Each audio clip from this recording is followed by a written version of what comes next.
गीताचार्य श्री कृष्ण परमात्मा को कोटि कोटि आत्म प्रणाम। अर्जुन जी को कोटि कोटि आत्म प्रणाम। वेद व्यास भगवान को कोटि कोटि आत्म प्रणाम। गणेश जी को कोटि कोटि आत्म प्रणाम। गीता का ज्ञान विश्व में बांटने वाले सबको मेरी पादाभिवंदन, आत्म प्रणाम।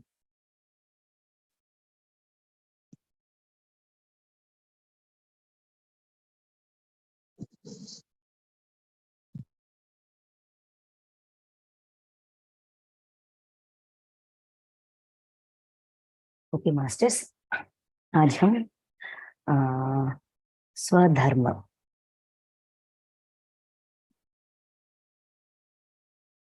श्रीमद् भगवत गीता दूसरा अध्याय सांख्य योग में हम अभी तक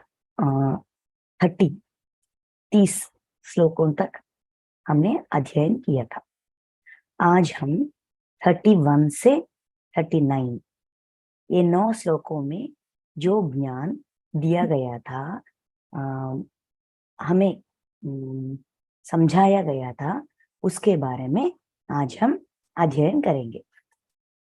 अब तक हमको ये समझाया गया था कि आत्मा, हम सिर्फ ये शरीर नहीं है, हम आत्मा है, जीवात्मा है, आत्मा है।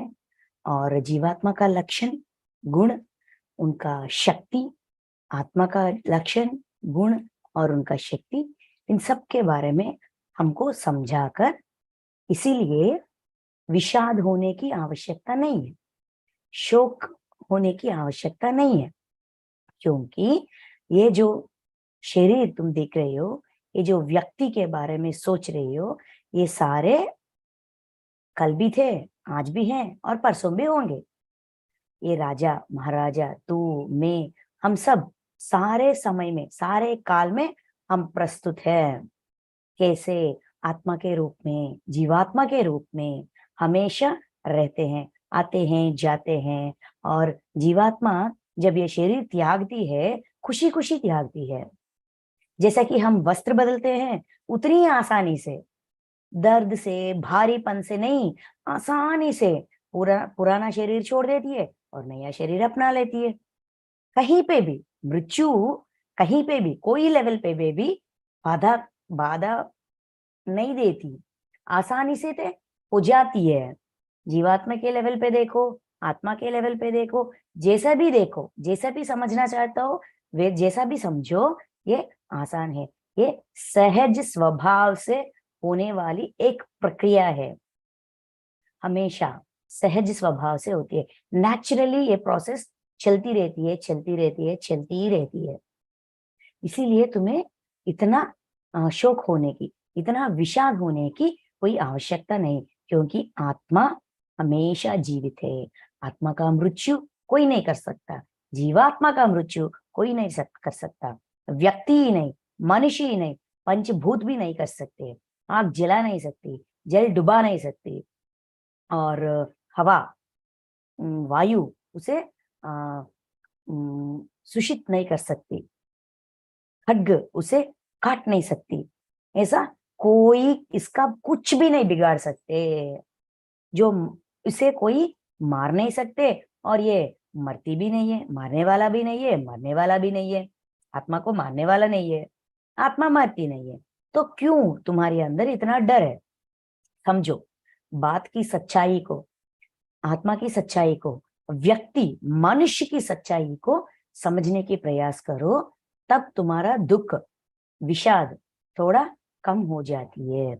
ऐसे बताते बताते अभी एक और चीज के बारे में समझा रहे हैं।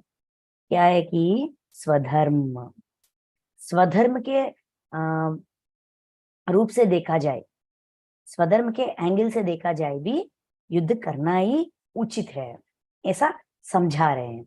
स्वधर्म क्या है हम आज जानेंगे, ठीक है। 31 आज का श्लोक है, 31, ठीक है। तथा अपने धर्म को देखकर भी तू भय करने योग्य नहीं है, यानी तुझे भय नहीं करना चाहिए, क्योंकि क्षत्रियों के लिए धर्म युद्ध से बढ़कर दूसरा धर्मयुक्त युद्ध से बढ़कर दूसरा कोई कल्याणकारी कर्तव्य नहीं है। धर्मयुक्त युद्ध से बढ़कर दूसरा कोई कल्याणकारी कर्तव्य नहीं है। कल्याणकारी मतलब शुभप्रदम, मतलब मंगल काम, अच्छे काम, या ऐसा भी सोच सकते हैं, ऐसा भी कह सकते हैं कि उदाहरण, खुद का उदाहरण करने वाला युद्ध है। यहाँ हमें गौर पर देखने वाला और समझने वाला चीज ये है कि स्वधर्म, ये स्वधर्म क्या है? धर्म को देखकर भी धर्म के रूप में अगर देखा जाए, मतलब नीति और नियम, rules and conditions, rules and regulations को भी धर्म के नाम से ही जानते हैं। धर्म का तरह तरह की मतलब होती है। रूल्स एंड रेगुलेशंस, व्यक्ति अपना खुद का धर्म का 3 लेवल्स होते हैं। एक व्यक्ति या खुद का, दूसरा समाज या विश्व का, तीसरा समाज या विश्व का धर्म, और दूसरा ये है कि कुटुंब, फैमिली, कुटुंब धर्म, फैमिली धर्म। ऐसा तरह तरह की रूल्स एंड रेगुलेशंस तरह तरह के लेवल्स पे होते हैं, है ना। यहाँ कौन से धर्म के बारे में बात कर रहे हैं? स्वधर्म। स्व की मतलब है आत्मा, स्व की मतलब आत्मा। देखिए, जब हम पूजा वगैरह, होम वगैरह करते हैं, हवन करते हैं, स्वाहा कहते हैं, मतलब अपनी आत्मा से दे रहा हूं, अपनी आत्मा से खुद में ये कर रहा हूं, ऐसा ऐसा उसका अर्थ है। स्व मतलब अपनी आत्मा का धर्म, आत्मा का धर्म। स्वधर्म से भी देखा जाए तो ये धर्म युक्त युद्ध से, धर्म युक्त है, ये एक धर्म युक्त युद्ध है। ये युद्ध में एक धर्म है। कौन सा धर्म? देखिए, तथा अपने धर्म को देखकर भी तू भय करने योग्य नहीं है। खुद का धर्म के दायरों में रहकर देखा जाए भी डरने की कोई आवश्यकता नहीं है। यानी मतलब तुझे भय नहीं करना चाहिए, तुम्हें नहीं डरना चाहिए। युद्ध करने के लिए इतना भय अपने अंदर निकाल दो, क्योंकि क्षत्रिय के लिए एक क्षत्रिय, यहाँ इस श्लोक में दोनों एंगल्स, 2 एंगल्स से देखते हैं। एक भौतिक मीनिंग, मतलब वर्ड टू वर्ड ट्रांसलेशन, दूसरी उसमें छुपाई गई ज्ञान, आंतर्य को भी पहचानने की पहचान के हम अपनी जिंदगी में कैसा इस्तेमाल करें, अपनी जिंदगी की स्वधर्म क्या है, क्या सिखाया जा रहा है इस श्लोक के जरिए, देखते हैं। फर्स्ट, भौतिक मीनिंग, रियल मीनिंग, मतलब इस लाइफ का। जैसा भौतिक विषयों में देखा जाए तो अर्जुन एक क्षत्रिय है, मतलब राजा है। राजाओं को युद्ध करना उसका धर्म है, क्योंकि कुछ लोग ना ये ऐसा करते हैं कि अपने राज्य का विस्तारण के लिए जानबूझकर किसी और पे, छोटे छोटे राज्यों पे हमला करके उसका जगह, उसका राज्य हड़पते हैं, जैसे कि एंक्रोचमेंट जैसा करते हैं। और कुछ लोग ऐसा करते हैं गुस्से से, शत्रु भावना से, ये हमारा शत्रु है ऐसा मानकर युद्ध करते हैं। ये सारे स्वार्थपूरित युद्ध है। अपनी इच्छाओं के लिए, अपनी स्वार्थ के लिए करने वाले युद्ध है। लेकिन ये युद्ध, कुरुक्षेत्र संग्राम, ये युद्ध धर्मयुक्त है। इस पे पांडवों का कोई स्वार्थ नहीं है, क्योंकि वो किसी का जगह नहीं ले रहे हैं। इनका जगह, इनका सत्ता जो छीना गया था, उस सत्ता को वापस पाने के लिए, इन पर जो भी दुराक्रमण हुए थे, अन्याय हुए थे, उसका समाधान के लिए ये युद्ध हो रही है। इस युद्ध को रोकने के लिए बहुत प्रयास किए थे इन लोगों ने, है ना। आखिरी कृष्ण भगवान को भी भेजते हैं संधि के लिए। अच्छा बाबा, हमारा पूरा राज्य आप अपने पास ही रखो, सिर्फ 5 गांव दे दो हमको, 5 भाइयों को 5 गांव दे दो, स्वतंत्र गांव, हम उसका परिपालन करेंगे, वहां उससे हम संतुष्ट हो जाएंगे। वैसा भी इन्होंने एक राय आगे रखा था, लेकिन वो मानने के लिए भी वो तैयार नहीं थे। मतलब ये ऐसा उत्पन्न हुआ है, ये परिस्थिति उत्पन्न हुआ है। आप लोगों का प्रयत्न करने के बाद भी ये उत्पन्न हुआ है, ये परिस्थिति। इसीलिए ये धर्म युद्ध है। क्षत्रिय युद्ध करना क्षत्रिय का धर्म है, और ये भी अपने स्वार्थ पूरित के लिए नहीं हुआ। ऐसा युद्ध जो अपने सामने प्रकट होती है, हमारा कोई इच्छा नहीं, लेकिन हमारे सामने प्रकट हुआ, एक क्षत्रिय के सामने, एक राजा के सामने प्रकट हुआ, ये धर्म युद्ध होता है। वैसा देखा जाए भी अर्जुन जी को युद्ध करना ही श्रेष्ठ है ना। आध्यात्मिक कोण, आत्मा की कोण से, आत्मा की एंगल से देखा जाए तो अर्जुन एक जीवात्मा, शरीरधारी, शरीर लेकर इस धरती पे आया है। आने से पहले पूरा मानव लोक, पूरा मानव समाज अपने शरीर लेकर जन्म लेने से पहले अपना जन्म का डिजाइनिंग करते हैं, अपना जन्म का प्रणालिका खुद लिखते हैं, खुद डिजाइन करते हैं। और जो भी दुष्कर्मा है, प्रारब्ध कर्म लेकर आते हैं। हमारा 3 कर्म होते हैं। कर्म का, हमारे कर्म मतलब काम, कामों का 3 बैग्स होते हैं।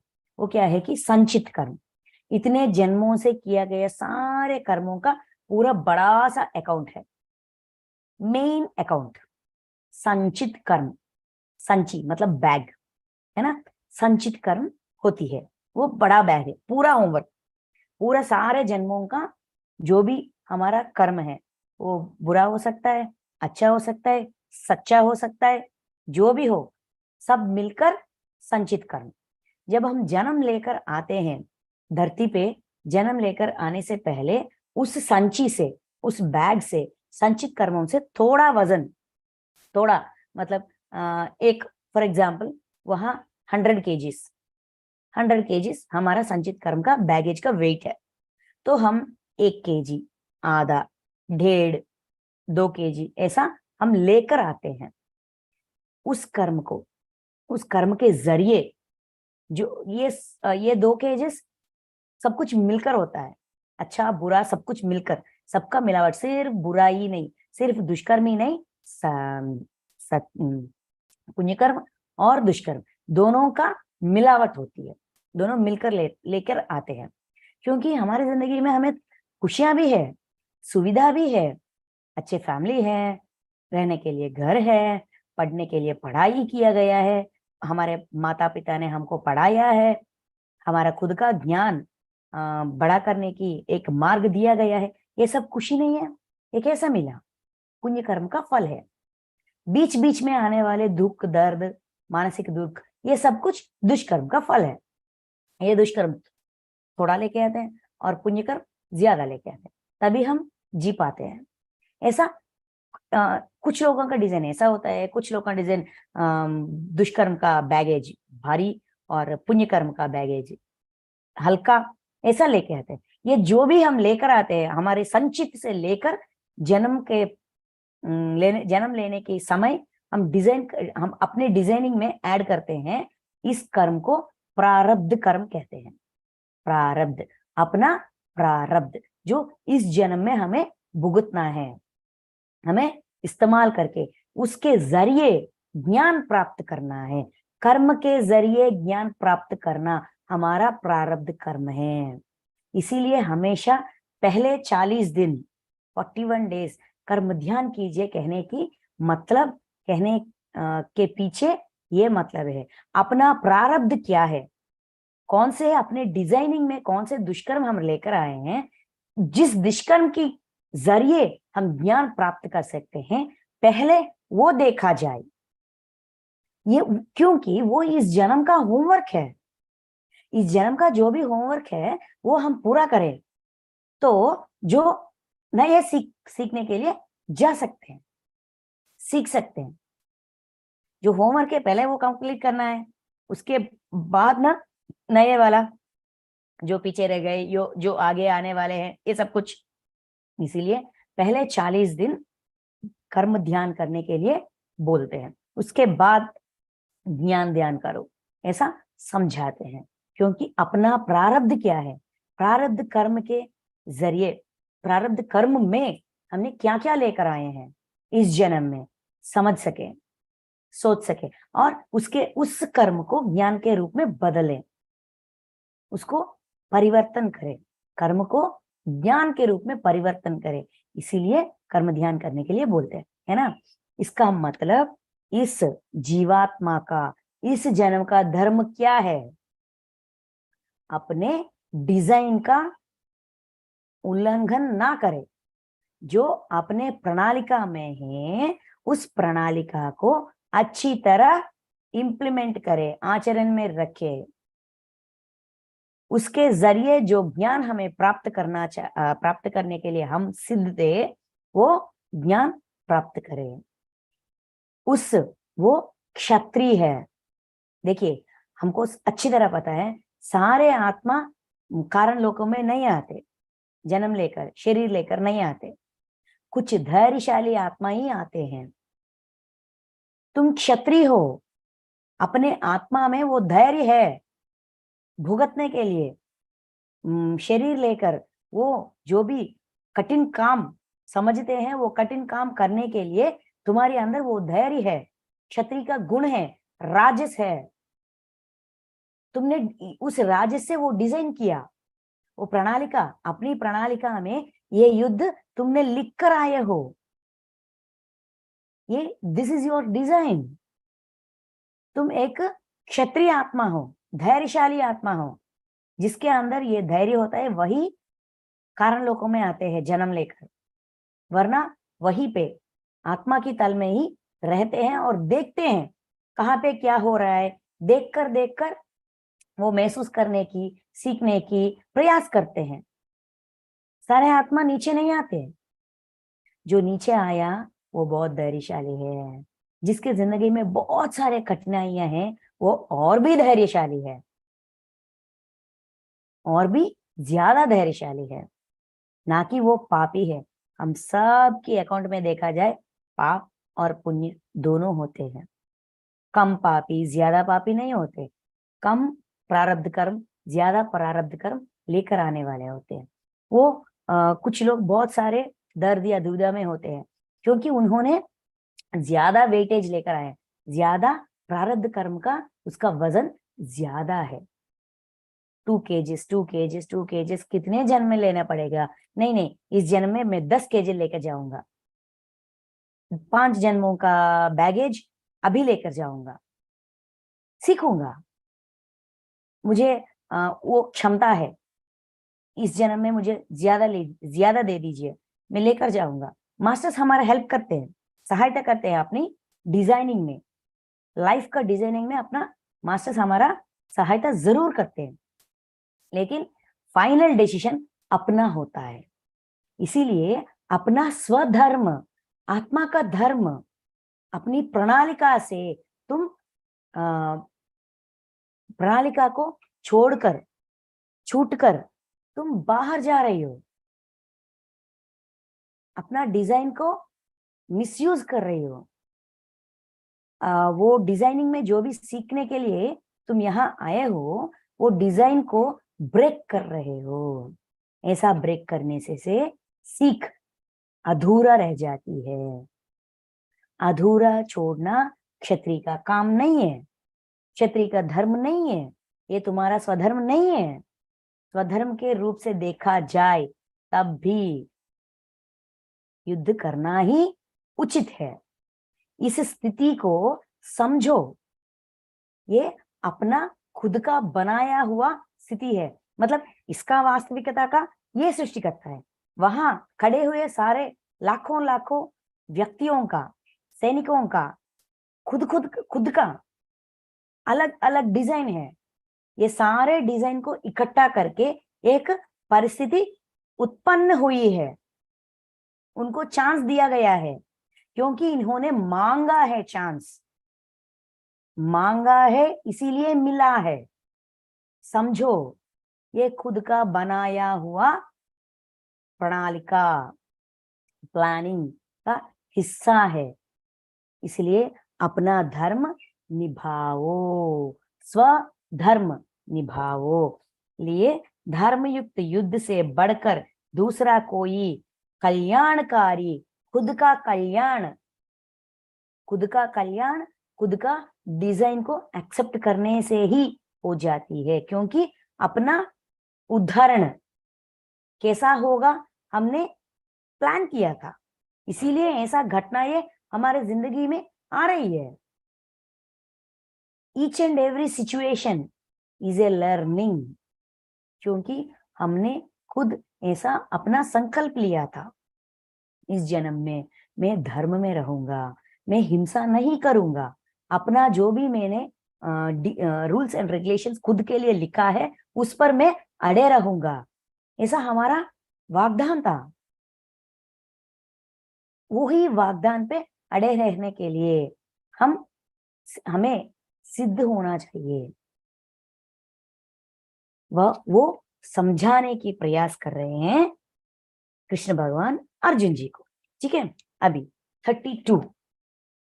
हे पार्थ, अपने आप प्राप्त हुए और खुले हुए स्वर्ग को, स्वर्ग के द्वार रूप इस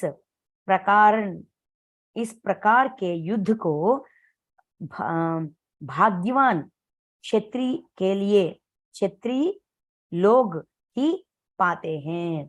ये भाग्यवान है, जो भाग्यवान है, जो लकी है, जिसका भाग्य में ऐसा धर्म युद्ध है, उसी के सामने आती है। ये तुम्हारा भाग्य में लिखा हुआ है, तुम्हारी डिजाइनिंग में ये सिचुएशन है, इसीलिए ये तुम्हारे सामने प्रकट हुई है।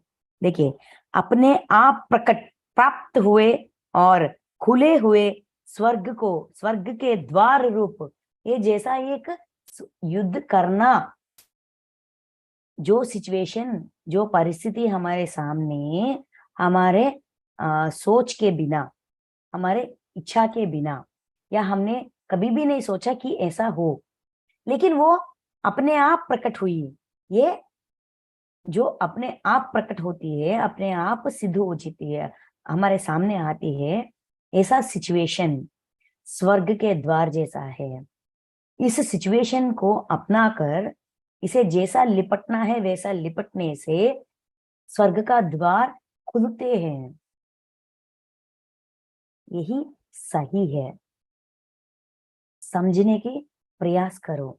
ये अपना भाग्य का, देखिए, भाग्यवान क्षत्रिय लोग, जो भाग्यवान होते हैं मतलब अपने भाग्य, अपने आत्मा का स्थिति, आत्मा में अपनी उन्नति चाहते हैं, आगे बढ़ना चाहते हैं, सीखना चाहते हैं, ज्ञान प्राप्त करना चाहते हैं, उसका भाग्य में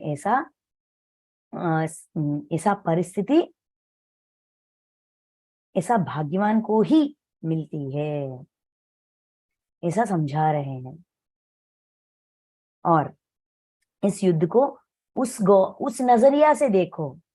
हे पार्थ, प्रदापुत्र पार्थ, उस नजरिया से देखो। ये अचानक नहीं आई, ये कहीं पे किसी जन्म में या अपने जन्म से पहले इसका मांग हुआ था, वो मांग अभी पूरा हो रही है। वो मांग के जरिए जो ज्ञान तुम्हें प्राप्त करना है, अगर तुम उस ज्ञान को प्राप्त करोगे, प्राप्त होना करना चाहते हो, पाना चाहते हो, तो इस परिस्थिति को भी अपनाओ और युद्ध करो। ये दोनों तरह की युद्ध है। अर्जुन के हृदय में होने वाला अंतर युद्ध भी है, और बाहर वहां कुरुक्षेत्र रणभूमि में होने वाले युद्ध, दोनों के बारे में समझा रहे हैं। अपने अंदर की ये दुविधा को समझने की प्रयास करो, और बाहर ये जो हो रही है वो होने दो। और 33, किंतु युद्ध यह यदि सॉरी किंतु यदि तू इस धर्म युक्त युद्ध को नहीं करेगा तो स्वधर्म और कीर्ति को खोकर पाप को प्राप्त होगा। अगर स्वधर्म युक्त युद्ध अपना आत्मा का प्रणालिका में निक्षिप्त हुए इस युद्ध को नहीं करोगे, तुम युद्ध को नहीं करोगे, इस धर्मयुक्त युद्ध को नहीं करोगे, तो स्वधर्म और कीर्ति, स्वधर्म अपना स्वधर्म से स्वधर्म को अपना नहीं रहे हो, एक गलती ये है। दूसरा गलती, कीर्ति को खोकर, अपना कीर्ति, अपनी गौरव और मर्यादा को भी खो जाओगे, पाप को प्राप्त होगा, पाप प्राप्त करोगे। मतलब ये एक दुष्कर्म बन जाएगी। ये कैसा दुष्कर्म बन जाएगी? अगर देखा जाए, इतने लोगों को मारना, इतना रक्तपात, इतना प्राणों को लेना, इस युद्ध से बहुत सारे लोग मर जाएंगे। ये तो सच है, ये तो सच है। मारना पाप है या किसी का प्राण लेना, रोकना पाप है? दुविधा है ना। यहाँ ये बात समझाने की प्रयास कर रहे हैं। एक बार याद कीजिए, अर्जुन जी क्या कहते हैं? अर्जुन विषाद योग में आखिरी से पहले श्लोक में, इस युद्ध करने, अगर मैं अपना गांडीव और बाण छोड़ देता हूं, उस दुर्योधन आकर मुझे मार देगा, मुझे मारने से ये युद्ध रुक जाएगी, सारे व्यक्तियों का प्राण बच जाएगा, वो अपने प्राण खोने की कोई आवश्यकता ही नहीं होगा, सबका प्राण बच जाएगा। ऐसा सोच रहा था अर्जुन का, सोच ऐसा था। वो सोच गलत है, ये समझाने की प्रयास कर रहे हैं यहाँ कृष्ण भगवान जी। क्योंकि सिर्फ अर्जुन को मारने से दुर्योधन का शत्रुता बंद होती है क्या? अगर ऐसा बंद होगा तो इन लोगों को अज्ञातवास, वनवास और द्रौपदी का वस्त्रापहरण, लाक्षागृह का दहन, इन सब से उनका शत्रुता कम हुई क्या? छोड़ दिया क्या? अच्छा बाबा, जो हुआ सो हो गया, अभी मैं ऐसा कुछ नहीं करूंगा, ऐसा उसके अंदर, दुर्योधन के अंदर बदलाव आई है क्या? नहीं ना। यहाँ अर्जुन जी एक बात भूल गए कि सिर्फ अर्जुन को मारने से सारे लोगों को प्राण बच जाएंगे, ये गलत फहमी। अर्जुन को ही नहीं, पहले अर्जुन होगा, उसके बाद सारे पांडव होंगे, उप पांडव होंगे, सारे सैनिक होंगे, इनके तरफ के सैनिक होंगे, सबको मार देते हैं, किसी को नहीं छोड़ते। शत्रु सैनिक को मारना ही उस धर्म का, उस युग का युद्ध नीति है। उनके हाथ, उनके जमीन, उनके राज्य, सबको हड़पना, स्त्रियों को अपनाना, उनको दूषित करना, उनको गलती से इस्तेमाल करना, ये सारा हिंसा जरूर होगी। ये सारे लोग जो अर्जुन को मदद अपना अपना मदद दिया था, कि अर्जुन की तरफ से, मतलब पांडवों की तरफ से युद्ध करने जो लोग, जो राजा महाराजे आए थे, सिर्फ विराट राजी नहीं, बहुत सारे लोग आए थे ना, उन सबका, उन सबके अंदर धैर्य का कारण कौन है? भीम, अर्जुन,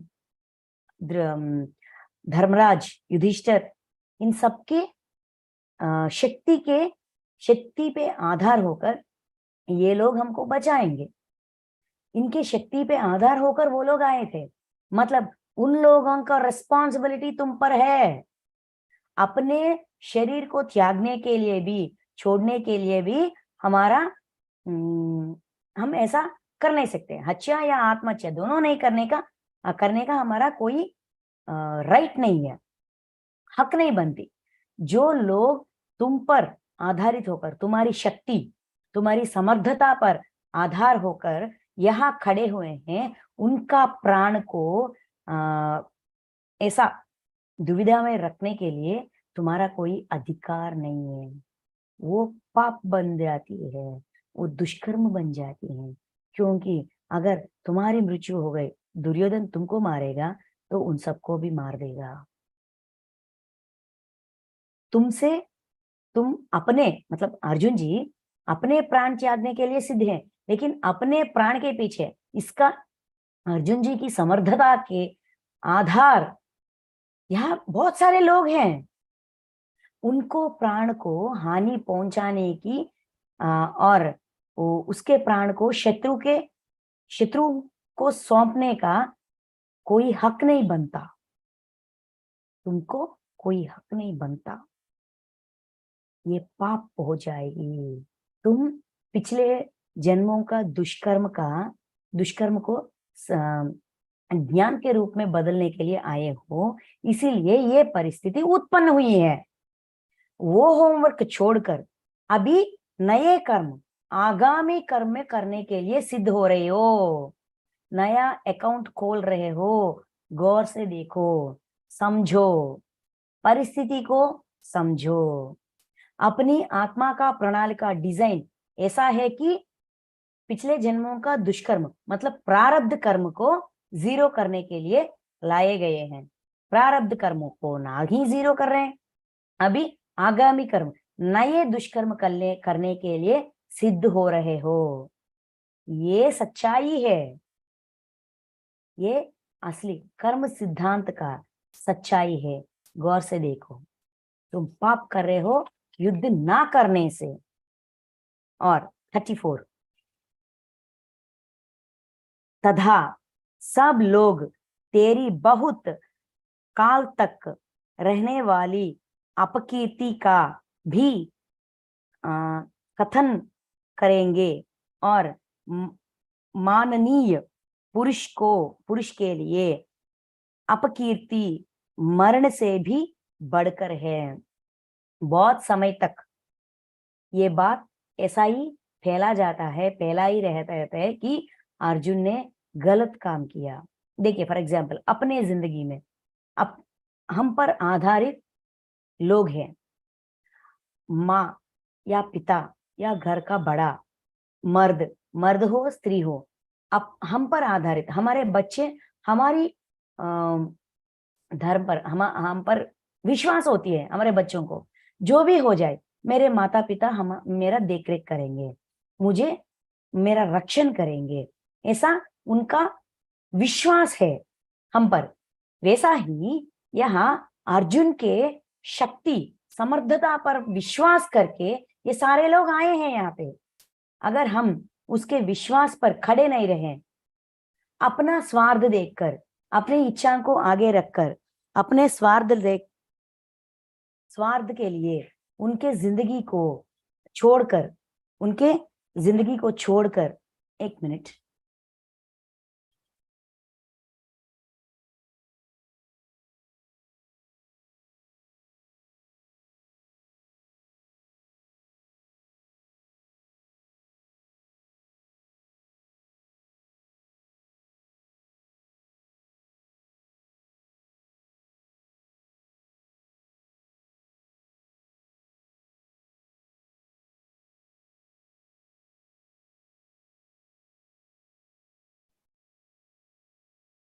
अपने स्वार्थ के लिए हमारे जिंदगी में हम कुछ गलत काम ऐसा ही करते हैं, अपनी खुशी के लिए, अपने इच्छाओं के लिए, फैमिली का, बच्चों का जिंदगी दबाव में डालते हैं।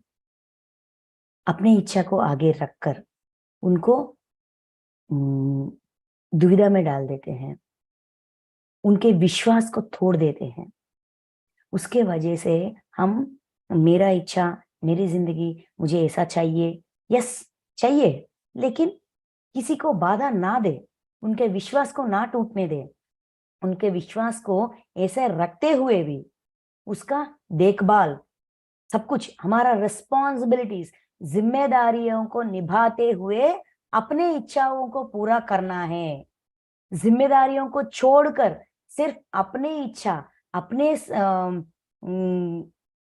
अपनापन, मेरे लिए मेरे लिए मेरे लिए ऐसा सोचकर करना पाप है।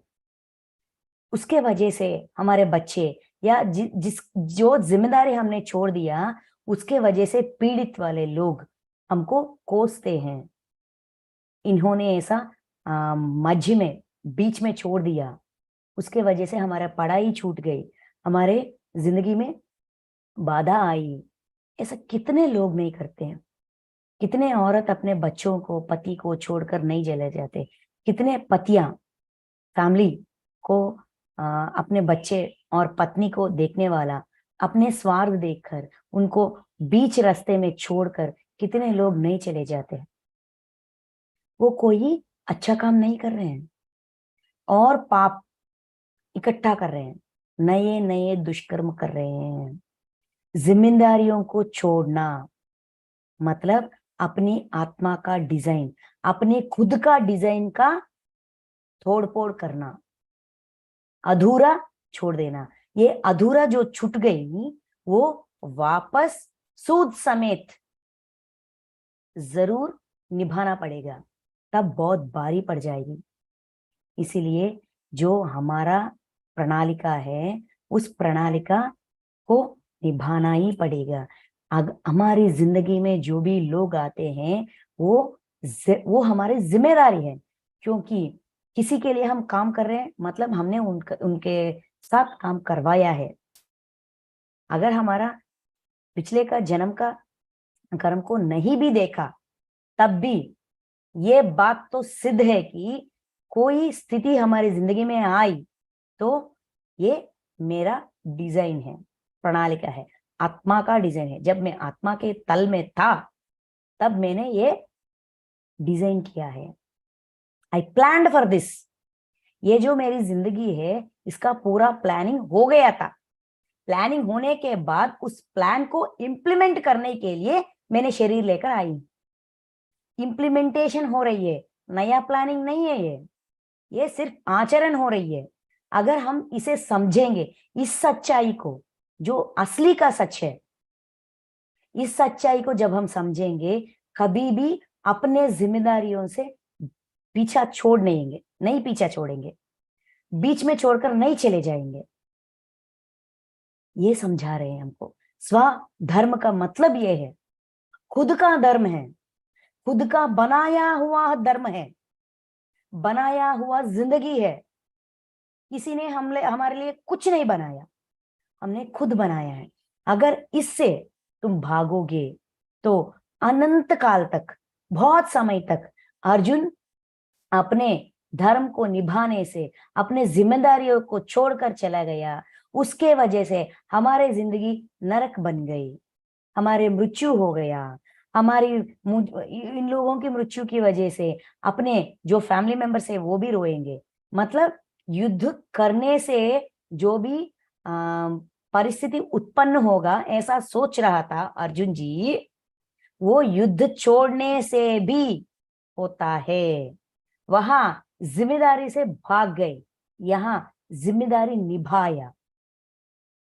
फर्क देखिए, जो बाधा अर्जुन की हृदय में था, ये लोग मर जाएंगे तो उनके बीवी बच्चे, बाल बच्चे और आने वाले पीढ़ी, पिछले वाले पीढ़ी, ये सब का नष्ट हो जाएगा। ये सब कुछ अभी भी हो जाएगा, अभी नहीं होगा ऐसा तुम कैसा सोच लिया? अभी भी होगा।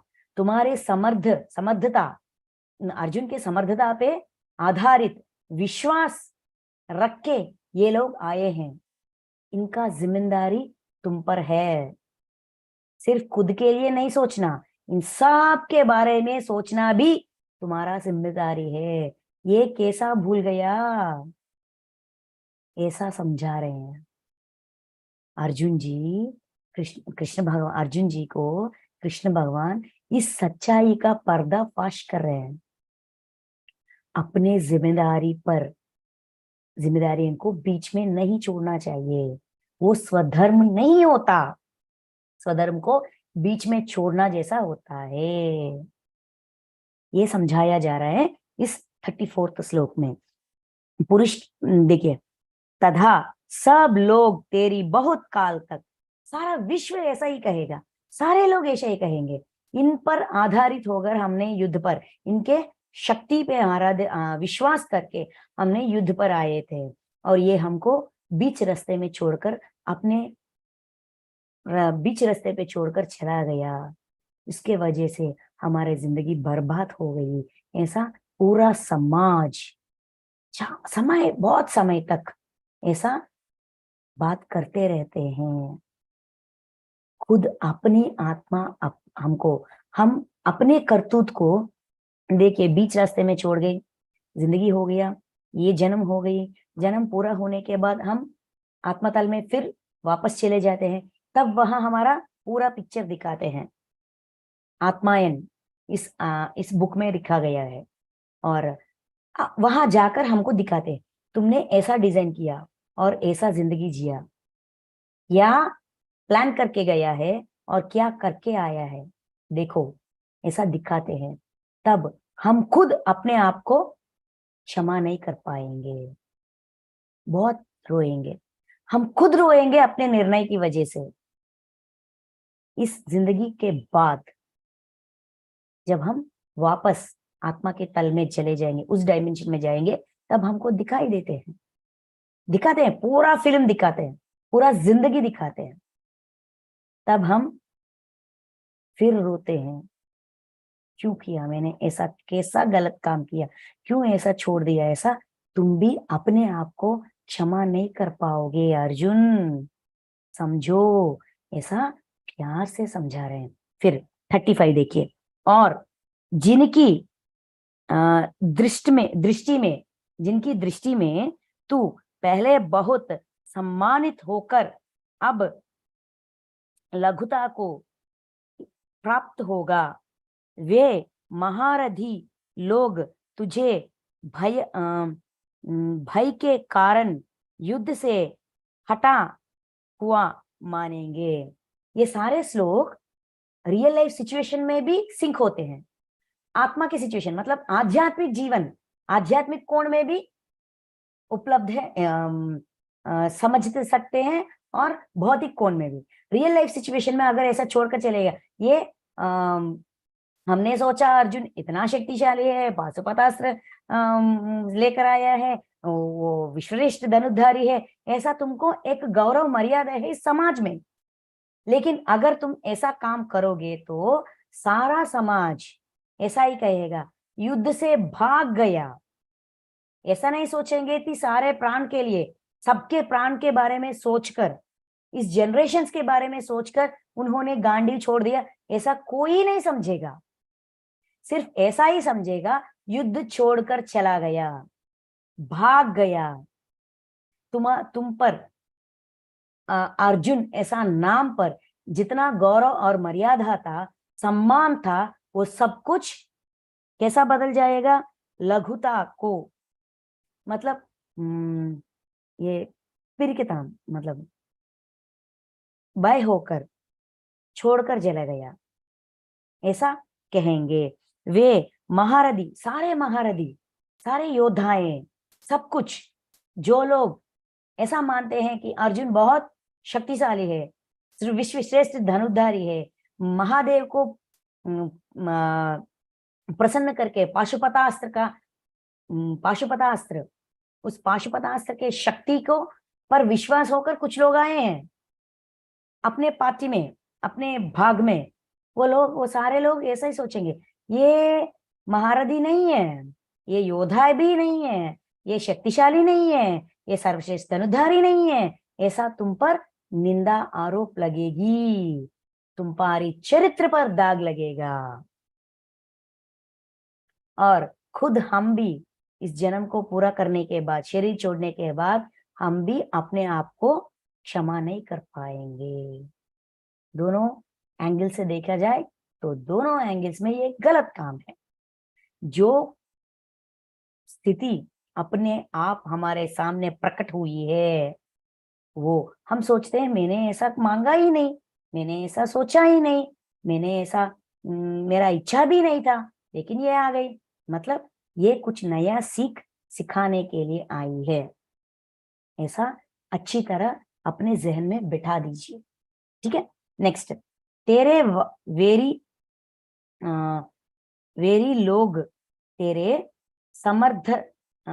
सामर्थ्य की निंदा करते हुए तुझे बहुत से ना कहने योग्य वचन भी कहेंगे, उससे अधिक दुख और क्या होती है।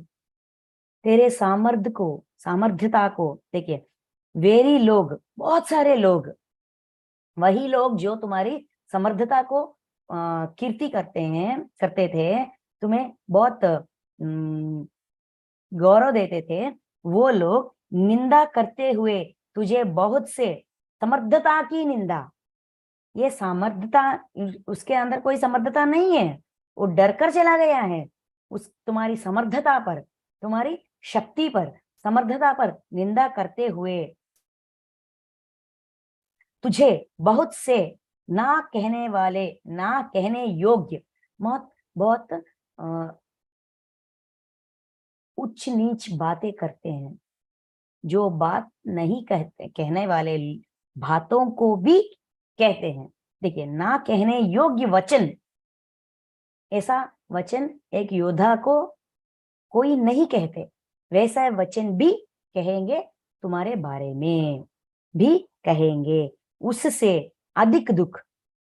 एक योद्धा को, तुम योद्धा नहीं हो, तुम समर्थ नहीं हो, तुम्हें कोई समर्थता नहीं है, तुम सर्वश्रेष्ठ धनुधारी नहीं हो, ऐसे बाधा, ऐसे निंदा से अधिक दुख क्या होगा। मतलब अपनी आत्मा ही हमको कोसती है, अपने आप को हम क्षमा नहीं कर पाते। ये आध्यात्मिक कोण। और भौतिक कोण ये है कि समाज बहुत अनाप शनाप बोलती है और तुम सह नहीं पाओगे, सहना तुम्हारी बस की बात नहीं होगी।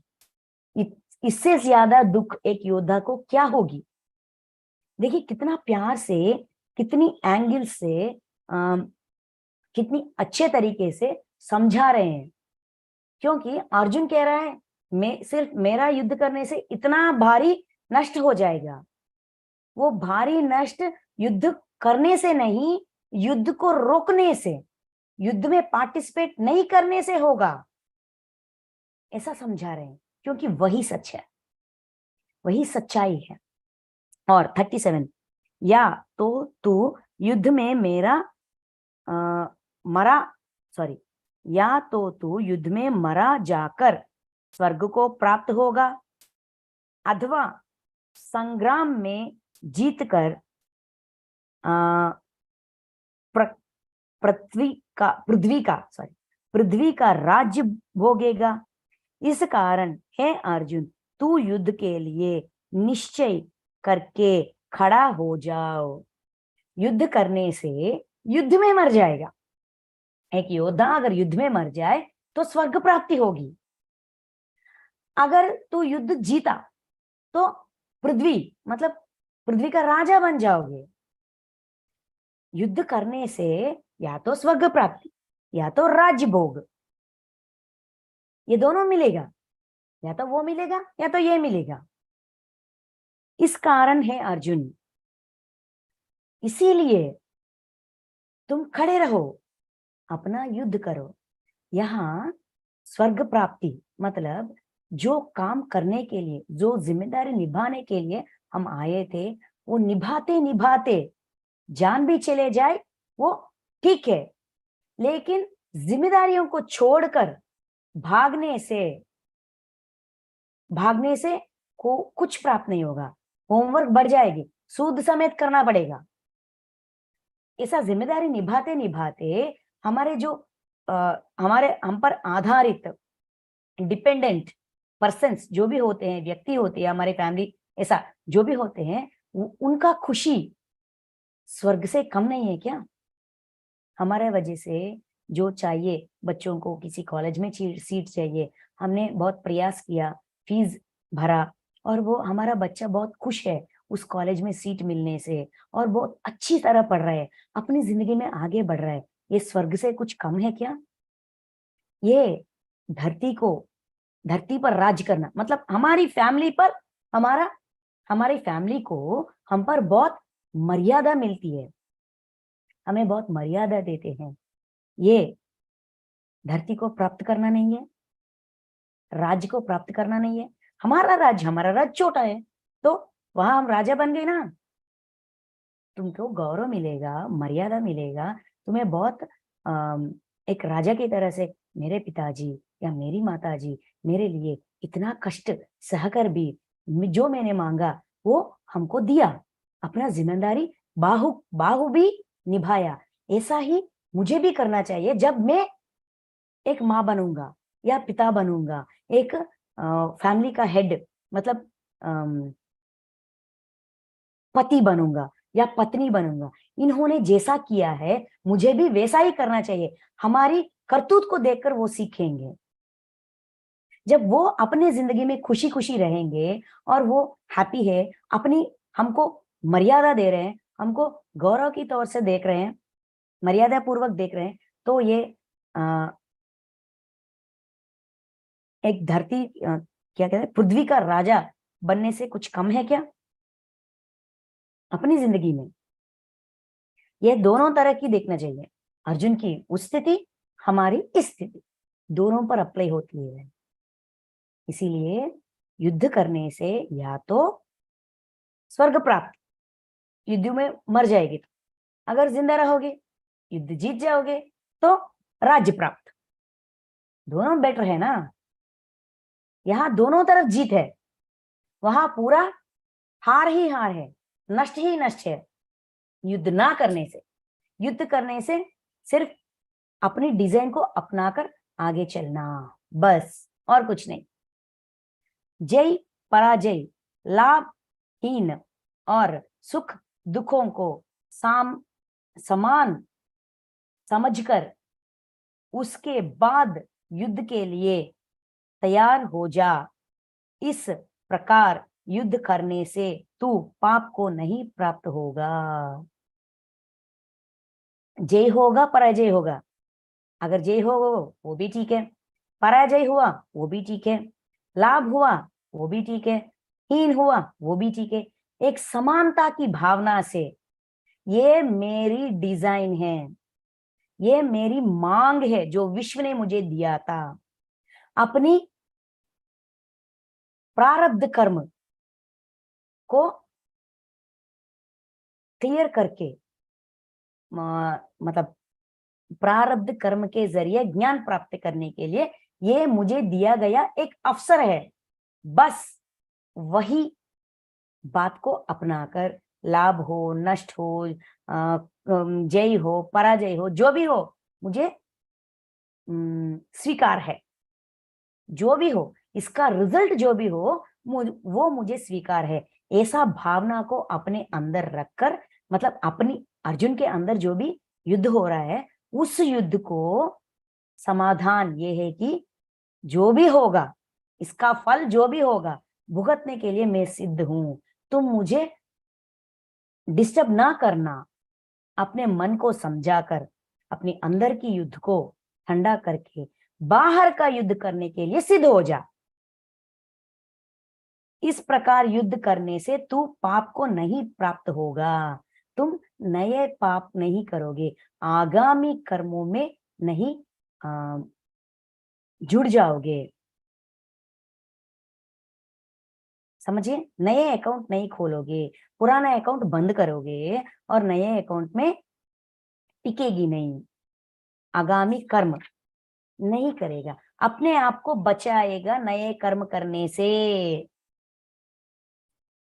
हे पार्थ, यह बुद्धि तेरे लिए ज्ञान योग्य के विषय में कही गई और तेरे लिए बुद्धि, यह बुद्धि, ये जो अब तक स्वधर्म के बुद्धि, स्वधर्म का ज्ञान दिया गया था कृष्ण परमात्मा के जरिए अर्जुन को, बुद्धि तेरे लिए ज्ञान योग्य के विषय में, ज्ञान योग है ये, अब तक ज्ञान योग के बारे में तुम्हारे अंदर ज्ञान को जगाने वाली बुद्धि दिया गया था अब तक, विषय में कही गई और ज्ञान योग के विषय में कही गई। अपनी ज्ञान को बढ़ाओ, अपनी ज्ञान को समझो, मतलब अपनी सोच विचार को समझाओ कि क्या सच्चाई है, आत्मा का सच्चाई, स्वधर्म की सच्चाई। अभी क्या कह रहे हैं, और अब तू इसको कर्म योग के विषय में सुन। अभी कर्म योग के बारे में, कर्म के बारे में भी, इस एंगल में भी, एक विषय को कितने एंगल से सोचना है उतने एंगल्स समझा रहे हैं, उतने तौर तरीकों से समझा रहे हैं। अब तक तो आत्म के बारे में आत्मज्ञान के जरिए बताया गया था, उसके बाद स्वधर्म के जरिए बताया गया था, अभी कर्म ज्ञान के जरिए बताने वाला हूं। जिस बुद्धि से युक्त हुआ तू कर्म के बंधन को भली भांति त्याग देगा, यानी सर्वथा नष्ट कर डालेगा। जिस बुद्धि से युक्त हुआ तू कर्म के बंधनों को भली भांति, कर्म बंधन से अपने आप को छुटकारा पा सको, कर्म बंधन से अपने आप को छुटकारा पा सको, उनसे अपने आप को रिहा कर सको, वैसा ज्ञान अभी मैं तुमको देने वाला हूं। त्याग देगा मतलब अपनी भली भांति अच्छी तरह से कर्म बंधनों से मुक्ति पाएगा, देगा, यानी सर्वथा नष्ट कर डालेगा। जो बुद्धि अब तक कहा गया था आत्मा के बारे में और स्वधर्म के बारे में, कर्म ज्ञान, कर्म के बारे में जो ज्ञान मैं देने वाला हूं, वो अगर अपनाओगे तो कर्म सिद्धांत मतलब कर्म चक्र से बाहर आ पाओगे, पूरी तरह से कर्म चक्र से बाहर आ पाओगे। ऐसा कहकर यहां से मतलब 40 से कर्मयोग, सकाम कर्मयोग के बारे में, निष्काम कर्मयोग के बारे में बताने वाले हैं। ठीक है मास्टर्स, अभी आज यहाँ छोड़ देते हैं, यहाँ रोकते हैं। स्वधर्म के बारे में जो भी कहाया गया था, जो भी ज्ञान दिया गया था, ये सब कुछ हम आज जो मेरी समझ में आया है वो मैंने बताने की प्रयास किया। Thank you masters, thank you so much. किसी को कोई डाउट्स हो तो पूछ सकते हैं।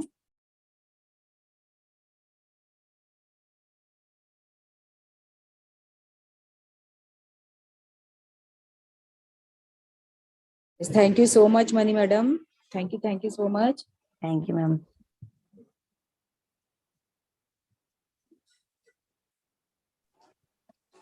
थैंक यू मैम, बहुत अच्छा बताया, thank you. Thank you ma'am. तो मीटिंग एंड करें मैम? यस मैम, और फिर नेक्स्ट फ्राइडे होगा।